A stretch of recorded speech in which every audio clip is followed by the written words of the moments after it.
E começamos, como eu disse, com o professor Milton Nascimento da Silva, que coordena esse programa, existe um grupo na UFPA, que é o Grupo de Pesquisas Bioprospecção, Grupo de Pesquisas de Bioprospecção de Moléculas Ativas da Flora Amazônica, ou seja, pesquisa Flora Amazônica, da Universidade Federal do Pará, e foi esse grupo que é coordenado pelo professor que descobriu essas propriedades na planta do camapu, né, professor Milton? Obrigada por ter vindo, viu? Boa tarde. Obrigada mesmo. Boa tarde a todos também, é um prazer estar aqui. Professor, esse grupo de pesquisas, vocês então se dedicam a pesquisar as propriedades de diversas espécies da flora, daqui da região, é isso? Exato. É aí que vocês chegaram no diversas plantas. Hoje nós temos um banco de amostras de mais de 2.000 amostras coletadas exclusivamente de plantas, todas da Amazônia. Então a gente tem aí um grande celeiro, vamos dizer assim, de plantas. São 2.000 que o senhor falou? 2.500, já podemos dizer que a gente está próximo amostras, necessariamente não plantas, mas amostra. Uma vez que uma planta a gente pode dividir ela de até 5 partes: raiz, caule, casca, fruto, flor. Então a gente está falando de amostras. É em torno de 500 a 600 plantas. Esse é o nosso banco de dados. Agora é a bola da vez. Momento. Vamos dizer que é a mina dos olhos agora, o camapu. E é simples. A gente não está falando de um analgésico, de um anti-inflamatório. Estamos falando de uma planta que promove o crescimento de neurônios. Então, isso daí é algo que a sociedade procura. Doenças neurodegenerativas, que Alzheimer, por exemplo, que eliminam os neurônios. Então, é uma pesquisa que ela tem um campo maravilhoso. É claro que eu devo já começar dizendo isso, a pesquisa está ainda no início. Não é de uma hora para outra que amanhã na farmácia a gente vai encontrar lá o comprimido, até porque isso aí leva um tempo muito grande para você chegar. Mas o mais importante é que a gente comprovou a eficácia tanto do extrato quanto de uma molécula, um princípio ativo isolado e purificado dessa planta. Quer dizer que promove. E não é no fruto, não é no camapu, né? Camapu, essa é uma pergunta assim que é bom a gente explicar. Camapu, ele não é o fruto. Camapu é a planta. Hoje nós estamos estudando todas as partes da planta. A gente está até mostrando aí, professor, olha só. Assim, essa é a planta camapu. E ela é constituída aí raiz, esse talo, a gente pode chamar talo, folha, fruto. É claro que a gente conhece mais, quem não na infância, aqui na nossa região, nunca estourou um balãozinho daquele ali de camapu, ou comeu um fruto, olha, um amarelo aí que a gente está vendo ali já propício. Aí é o nosso banco, está aparecendo agora o nosso banco de amostras. Todas as amostras que nós coletamos da flora amazônica, nós guardamos o material botânico para estudar, mas também fazemos um banco de DNA para deixar para a posteridade. Então, o que está aparecendo, esse daí é o material já seco triturado. É o início de tudo. Você vai, coleta, seca, prepara o extrato para começar o estudo. Então, isso aí é bem o início da coisa. É que você estava falando, que eu falei do fruto e da planta, né? Sim, que a gente chama camapu e... camapu se entende que é o fruto, mas não é a planta. A planta. O princípio ativo que foi isolado hoje foi do talo. Isso que eu queria saber. Eu pensava que isso era mato. Para a nossa região é considerado mato, é uma invasora. Inclusive aí para o interior do estado é uma coisa interessante. O que tem mais valor, por incrível que pareça, eu vou chamar aqui no vulgo, a roça, plantação de mandioca. Então, quando ele prepara a terra, como ela é uma invasora e ela tem um período aí que ela fica inativa, preparou, cai aquela primeira chuva, e aí o agricultor ele vem e ela começa a nascer. E aí ele fica até chateado, ela já nasceu de novo. Então ela realmente é considerada uma invasora, só que agora uma invasora que a gente pretende dar um outro foco, ela vai tirá-la de vilã da história da agricultura e tentar dar um fim aí para ela mais nobre. Só um parêntese também, nós utilizamos o camapu nas receitas do Sírio, então havia um produto na linha edição Receitas do Sírio, dos Sabores do Pará, que a gente utilizava o camapu como decorativo das receitas. O decorativo, né? Exatamente. Pois é, muito Foi aquela cuidado, cesta maravilhosa, agora, né, que você já trouxe. deixa de ser, pode deixar de ser o decorativo para ser o prato principal, o prato quente. Exatamente. Porque olha lá, professor, esse processo científico, ele demanda de um tempo. Sim. Né? Quando a universidade, com vocês, resolve expor isso, é que já passou por um processo já de experiência e de experimento, na verdade, muito grande entre vocês. E esse processo, esse mesmo experimento vai ter que ser testado por outros cientistas pelo Brasil, pelo mundo. Né? Qual foi o tempo assim, que vocês estão pesquisando isso, que já fizeram essa aplicação, da eficiência e da eficácia? Ok, boa. Bom, Rui, de trabalho específico com o camapu tem cerca de 3 anos. Tá? Então, assim, a coisa não é estalando o dedo e a coisa acontece. Mas vale a pena também a gente colocar aqui a ideia científica. Foi maravilhosa, foi uma sacada maravilhosa. E também eu comparo muito ela com a descoberta da penicilina. Eu fiz até uma brincadeira com a pesquisadora que faz parte do grupo, a professora Gilmara. A professora Gilmara, ela trabalha numa linha de anti-inflamatórios e ela estava testando o camapu nessa linha. E ao fazer uma análise, fazer uma leitura do experimento, ela acendeu uma luzinha e ela disse, opa, peraí, os ratos tratados só com camapu apresentaram algo novo. E aí, então, surgiu aquela ideia de que eu vou levar a linha da pesquisa agora para a neurogênese, que era parte do doutorado dela. E aí, então, ela veio, a professora lá do ICB, ela veio, convidou o pessoal da Química, que a gente faz parte lá, para a gente fazer um estudo conjunto. Química, coletando, preparando extrato, isolando os componentes puros, as substâncias puras, e ela testando lá para ver se dava certo a ideia, a hipótese que ela levantou. E, por sorte, a hipótese, realmente, esse caminho foi um caminho verdadeiro. A prova de conceito a gente apresentou agora em outubro, num comitê científico de uma farmacêutica. E a gente acabou de receber uma resposta muito positiva. A prova de conceito ela é uma apresentação feita por um comitê científico, de brasileiros, tá? Mas um comitê formado por várias expertises, vários pesquisadores de várias áreas. Então a gente apresentou e uma coisa foi gratificante para a gente. Tá? O que a gente fez, a pesquisa que nós fizemos aqui na UFPA, teve uma boa receptividade. Então, o que a gente está dizendo que a planta faz, verdadeiramente ela faz. Agora, como eu disse, a gente trabalhou 3 anos. Possivelmente ainda tem alguns anos, porque o que a gente mostrou agora foi a eficácia da planta. Ela promove neurônios? Promove. Isso está provado. Isso já foi exposto. Mas aí daí vem todo mais... Agora, existe algo que é bom a gente falar também com relação a... Não tem como falar dessa atividade de promover neurônios, não tem como a gente falar de medicamento vindo de planta sem tocar no assunto fitoterápicos. E se falando de fitoterápicos, a gente precisa dizer o seguinte, o chazinho da minha avó, claro, surte efeito, ali tem componentes químicos que têm atividade, têm eficácia, legal, mas peraí, não é assim também.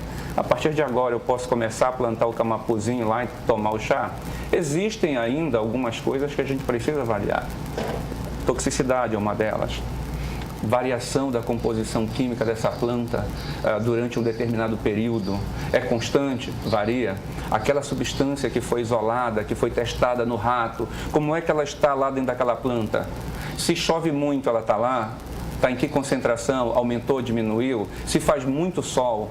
Se alguém vai lá e bate com a enxada e roça, fere a planta? Tudo então, isso tem que levar em consideração. A ciência ela precisa responder para dar o máximo de segurança. Até que a gente possa dizer o seguinte, a composição química dessa planta ela não vai variar com o tempo. Você pode coletar em março, período de muita chuva, outubro e realmente... Então isso envolve um tempo. Em geral, esse medicamento que a gente compra lá na farmácia, na sua grande maioria sintético, mas tem alguns naturais e semi-naturais, Em geral, isso leva um tempo, é de 7 a 10 anos.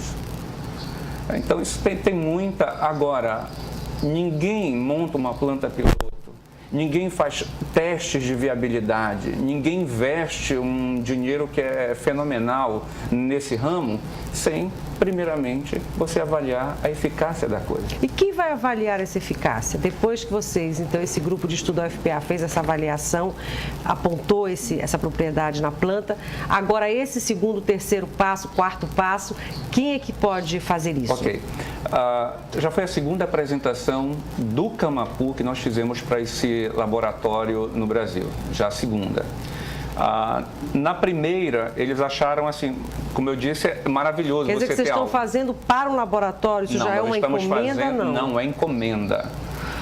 Nós fizemos uma apresentação na tentativa de conseguir aí uma colaboração. É uma parceria. Qual é o nosso desejo? É o desejo de todo pesquisador, é ter o seu produto, ter o seu conhecimento aí, não só divulgado, mas efetivamente virado um produto. Infelizmente, e que as pessoas possam usufruir disso, né? Isso é um desejo desse grupo. Agora, é claro, né, você tem que trilhar um caminho aí e muitas das pesquisas, elas param, às vezes por falta de investimento, às vezes por inviabilidade mesmo do processo, mas o nosso desejo é que isso vire produto. Só que nós também temos a compreensão de que a academia, ela tem ali o seu papel fundamental na pesquisa, gerar conhecimento, desenvolvimento, tudo isso, mas ela tem o limite dela. E o limite dela é em escala. Eu trabalho em laboratório com miligrama, e miligrama não vai atender uma demanda. Essa demanda... Daí por isso que vocês chamaram esse laboratório para essa parceria, para ver se eles se interessam. Quem tem essa capacidade é o laboratório. Claro. A gente vai continuar, vai dar seguimento na pesquisa, mas isso a gente vai chegar no momento que, se isso aí for para virar produto, alguém vai chegar comigo e vai dizer quanto você pode gerar de substância pura por ano. E aí eu vou ter que responder essa pergunta. E ainda tem um outro detalhe. Vai complicar por causa do limite da academia. É o limite da academia. É nesse ponto que a indústria ela precisa entrar. É nesse ponto que a gente precisa ultrapassar a nossa capacidade. Sair da escala de miligrama para quilograma, para toneladas. E esse daí não é bem o papel da academia. Claro, não é o papel de vocês, né? Então a gente precisa dessa ajuda. Tem pergunta do telespectador para você. Eu acho que ele respondeu um pouquinho, mas dá para complementar. O Harrison Carlos quer saber quais são os critérios usados na hora de escolher a planta. Como é que vocês conseguiram chegar no Camapu? Já foi meio que explicado. A maioria das coletas que nós fazemos lá na universidade, nesse grupo, é uma coleta meio que randômica. Existe hoje uma confusão com relação a direitos, propriedades, etnofarmacologia, etnomedicina, enfim. Então, isso é muito que complicado. Então, a nossa coleta, em geral, ela é randômica. Quer dizer que ela é aleatória. Você escolhe uma região, delimita essa região e a gente encomenda a coleta. Essa coleta, ela precisa ter algumas características, como floração, enfim, para poder fazer a identificação. Algo fundamental quando se fala de planta, identificação botânica. Aquela planta que todo mundo diz que é Camapu, realmente é Camapu? Entendi. Então, a gente precisa se certificar disso, dessa identificação botânica. Então, ela, por uma série de aspectos, ela é randômica, aleatória. No caso do Camapu, foi direcionada. Por quê? Porque, como eu disse, a professora Gilmar, ela já vinha trabalhando com essa planta. Ela já tinha uma ideia da atividade anti-inflamatória. Foi testando a atividade anti-inflamatória que se vislumbrou, surgiu aquela hipótese de que ela tivesse essa atividade, essa capacidade de promover o crescimento neuronal. Agora, o nome dela é o nome científico? Physalis angulata. Angulata. Né? Bonito. Muito bonito. Isso dá um nome de uma banda de rock. Exatamente. Dá o nome de um filho. Physalis, por favor. Exatamente, Physalis. Agora, já se descobriu, como você já disse até uma aqui, outras propriedades, né, do Camapu. Volta e meia a gente vê umas matérias também, né, na televisão, nos telejornais, nos programas específicos No caso da pesquisa falando de sobre você, isso. foi só a questão neurológica. Anti-inflamatória, ela começou como anti-inflamatória. Mas aí a planta também e que hoje tem essa propriedade de ser anti-inflamatória, é isso? tem, Não é a comprovada, fruta, já está inclusive publicado a atividade anti-inflamatória. Existe um outro grupo no Brasil também que tem investigado muito essa planta, tanto o extrato como algumas substâncias isoladas dessa planta, para leishmania. A leishmaniose. Leishmaniose também. Agora, é a primeira vez que se constata que essa planta tem substâncias com atividade neurogênica. Isso eu acho que assim, foi o boom dessa planta. E aí, como é que vocês publicaram, vão publicar essa pesquisa? Como é que está essa divulgação? Aí? Como é que funciona isso? Tá, ok. Ela não está publicada ainda esse resultado, ela está patenteada. Tá, nós pedimos a patente. Perguntar sobre isso. Então, é por isso que a gente está aqui hoje falando abertamente de Physalis angulata. Então, ela foi patenteada, foi solicitada a patente ano passado, a patente nacional. Pela própria universidade. Pela própria universidade e ano passado nós solicitamos também a patente internacional. Inclusive a gente estava até fechando agora porque nós tivemos um período de um ano e a gente teve a oportunidade agora de acrescentar outros resultados e a gente acabou acrescentando. Então a patente está totalmente fechada, a patente internacional. Então é por isso que a gente já está liberando aí. Mas agora que nós terminamos esse período, a gente agora está soltando aí o primeiro trabalho científico para que seja publicado. Quer fazer alguma pergunta? Rui, Eric, a Leda? Né, Renata? Por exemplo, existem pessoas que só têm um neurônio. Um camapu vai poder ter dois. A possibilidade finalmente de dar um irmão pro Tico, né? Exatamente. E a gente sabe que a pesquisa ela vai abrir para outras problemáticas também, né? Então daí vai seguir outros caminhos da ciência, não? A ciência ela tem a ciência ela é maravilhosa, ela é multi em todos os aspectos. Ela desdobra. Quem imaginaria que você estaria fazendo uma pesquisa como o Fleming fez com um fungo e ia descobrir a penicilina? Nós estávamos fazendo simplesmente uma atividade anti-inflamatória e de repente, veja, é bom também que se fale, não quer dizer, eu reforço isso, que amanhã a gente vai ter um comprimido com uma molécula isolada do camapu e que vai começar... Não, a gente fez agora o que estava na nossa mão. Vai começar a multiplicar neurônio, não é assim, né? Está provado que ele promove? Tá. Mas existem outros fatores ainda para serem analisados, para serem testados. E isso a gente também tá não é para as pessoas saírem comendo a fruta assim, achando que vai resolver também vários problemas. Não é por aí, né? Esse é um problema seríssimo da medicina tradicional, né? E quando se fala de fitoterápicos. Inclusive tem vários exemplos para a gente dar, o tempo é curto, mas eu vou citar um pelo menos. Em 2009, uma professora da Federal de São Carlos resolveu fazer um estudo com algo que mexeu com a masculinidade, com a catuaba. E na pesquisa dela, ela percebeu que, dependendo da localidade, 3 plantas eram conhecidas, citadas e produzidos vários artigos com a catuaba. Ela percebeu que eram 3 plantas diferentes. A farmacopeia registra apenas uma planta. E agora, qual é a catuaba verdadeira? Aí teve que se fazer um Quem já tomou tanta catuaba? Aí acontece muito aquilo, deu certo com um, não deu certo com outro, parece que o medicamento proveniente de planta, parece que ele falha. Não é isso, às vezes tem essa situação, essa é uma das situações. Existe no nome comum, catuaba, 2, 3, às vezes 4 plantas que designam a mesma no nome vulgar. Então esse é um problema do fitoterápico. O outro problema do fitoterápico, eu gosto muito de fazer essa comparação, as mulheres que me perdoem, mas a mulher ela é uma bomba química e a gente sabe disso.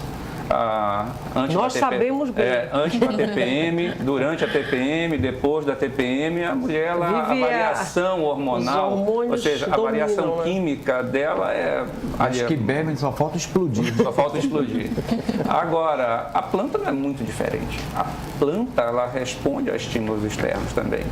Como a gente já comentou logo, então a planta, ela está ali sofrendo um estresse, uma agressão. Então, composição. O senhor Então tá eu preciso ter certeza dessa composição. Professor, a gente já está se aproximando, eu lhe interrompi, assim, do finalzinho da sua entrevista para a gente passar para o Hélio. Não, mas está ótimo, mas eu queria, dentro desse seu entusiasmo, o senhor está dizendo em outras palavras, eu não estou querendo aqui lhe provocar, ser advogado do diabo, mas enfim, que a gente tem que acreditar, quer dizer, confiar nos fitoterápicos mais, nesses remédios manipulados, mas com uma certa reserva, é isso? Perfeito. Funciona. Em outras palavras, é isso? Claro que funciona. Ali dentro da planta tem uma substância, Claro, como tem naquele mas tem que comprimido. tomar muito cuidado. Se a gente for pensar nessa comparação, tem na planta uma substância, uma molécula, comprimida numa cápsula natural. Daí, então, se Agora, passar para o chás, essa coisa, aí mais ainda, O né? laboratório ele tem um controle de qualidade. O fitoterápico, ele está agora tendo uma legislação mais consolidada, ele está indo para esse controle. Claro. Então, e a gente precisa tomar também, até que se prove que aquela planta não tem variação nenhuma, legal, eu vou tomar a minha precaução. É por isso que tem aqueles segredos que muita gente chama de crendice popular, tem que fazer o chá, tem que colocar em tal lugar, se usa muito aqui a figura do sereno, não, tem que colocar no sereno, tem que bater, tem que fazer, então tem toda aquela coisa ali que... porque senão parece que não funciona. Não funciona, exatamente. É meio místico. É meio místico, perfeito. Que às vezes Então, não funciona mesmo. mas é porque dependendo na observação popular a pessoa já viu que a folha tem que estar naquele ponto, o fruto tem que estar naquele ponto, tem que ser naquela lua, tem que ser com chuva, sem chuva, na hora de tirar tem que tirar 3 horas da madrugada, tem que tirar, não pode tirar meio-dia. Então, tudo isso daí é um pouco do conhecimento e que o cientista ele vai lá e vai comprovar. Mas por que naquela hora? Por que naquele período? Por que tem que botar no sereno? O que acontece? Então tem toda ali uma... Tem que tomar... Só para concluir, assim, eu entendo assim, o drama assim, do professor que quer, né, o cientista que quer colocar seu experimento para a população, beneficiar toda uma população mundial e tal. Mas, ao mesmo tempo, dá o limite da própria academia em lidar, por exemplo, com a própria indústria farmacêutica nesse apoio. Né? E a própria desconfiança também da própria indústria em, será que vai dar certo? Até que ponto eu posso investir? Então, existe todo um drama comercial, né? 10 segundos, Diga, pode contar. É uma ilusão achar que tudo que a indústria investe dá certo. Pelo contrário. Por isso é que a gente fala... 90%, eu não tenho exato, mas eu diria que é 90% em alguma etapa cai. E para chegar no medicamento, são quantas e quantas pesquisas frustradas, quantas pesquisas frustradas, é isso que eu queria dizer. Tá? Então... porque tem mais perguntas no espectador e eu tenho que passar para outro convidado. Diga lá, Júcia. A gente tem um comentário do Marcelo Arrifano, ele participou pelo Twitter, e ele dá parabéns para a equipe que está participando da pesquisa e a todos os cientistas paraenses e da UFPA principalmente, que é um centro científico de respeito, ele diz. Tá, então a gente agradece aí esse comentário e a gente faz aquilo que está dentro da nossa competência. Eu diria que a maioria dos pesquisadores, não só da UFPA, mas do Brasil, são heróis. Fazer pesquisa hoje no Brasil não é muito fácil. Eu diria que tem investimento, tem colaboração, mas a gente está vendo aí noticiários, a gente está vendo aí entrevistas, o pesquisador, o professor, a educação de modo geral. A gente faz um bocado de sacrifício, mas faz. E a gente agradece aí o reconhecimento. É bom ser reconhecido dentro daquilo que você faz. É sempre bom. Professor, então agora vamos aguardar, né, os desdobramentos dessa pesquisa. Tem alguma outra planta depois do camapu que está na vez, assim, que é uma estrela também? Nós acabamos estamos enviando agora um portfólio, a gente quer agora passar para o laboratório, a gente está entrando em contato e nós estamos demonstrando para ele 9 plantas daqui da Amazônia. 9? 9 plantas com atividades diversas, entre elas antitumoral. A gente já está começando a conversar com uma planta daqui que produz substâncias com atividade antitumoral. Então, isso também é uma coisa que a gente está investindo. Diga o nome, muito. Pelo menos, de uma ou duas plantas, não pode? Essa não. Essa porque a gente deu entrada na patente internacional então agora. Então, essa fica para o próximo programa, para dar um gostinho. Mas você virá aqui, com certeza, conversar mais com a gente sobre essas outras. E parabéns mesmo, né? Nos sentimos aqui, fique à vontade para nos convidar, que a gente gente vem aqui Que para bom. trazer esse esclarecimento. E é o que o telespectador diz, parabéns mesmo, viu? Fazer pesquisa no Brasil não é fácil e aqui na Amazônia mais ainda. Obrigada por ter vindo, professor Milton Nascimento da Silva, que coordena esse programa. É o programa de pós-graduação em Química da UFPA que o senhor coordena e esse grupo também, né, que faz as pesquisas. E esse grupo é bom que se diga aqui para não cometer nenhum crime, tá? É o grupo da Química, é o grupo lá do ICB, com a professora Gilmara, professora Raquel, professor José Luiz, professor Alberto Que é o Arruda, o Instituto de Ciências Biológicas, né? junto com a Química e mais a professora Mara Arruda. Esses 6 aí são os professores. Para que a gente não faz nada hoje em dia sozinho. Acho que nunca fez, Fora né? os alunos envolvidos. Aí